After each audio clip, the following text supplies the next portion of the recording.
At COP28 in Dubai this year, a significant focus on mitigation strategies is evident.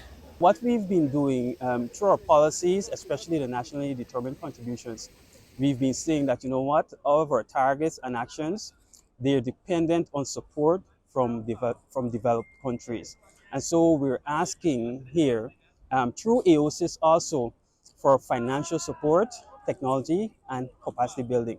But finance is key because we really can't implement our actions without that finance. Countries and stakeholders are actively engaged in discussions and negotiations to address the pressing challenges of the climate crisis. Colin Mattis is the coordinator for mitigation for the Alliance of Small Island Developing States, AOSIS.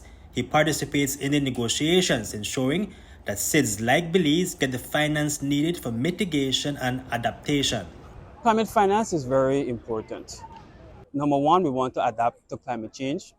Number two, we want to address loss and damages that occur as a result of the increasing impacts of climate change.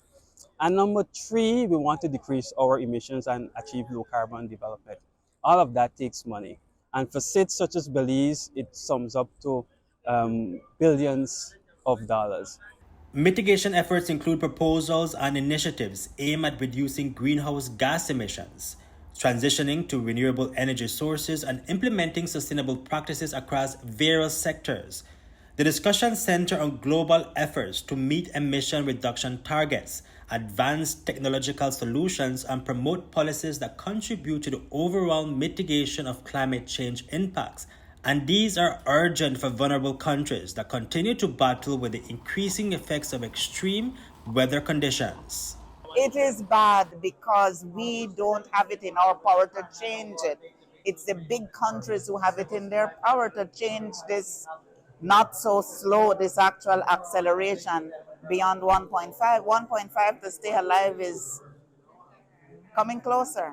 And AOSIS is not willing to compromise. In the first 4 days of COP28, over $57 billion in pledges to support priorities across the global climate agenda have been made. The science says that in order to keep 1.5 alive, the world must get to net zero emissions by 2050 and reduce emissions by 43% by 2030.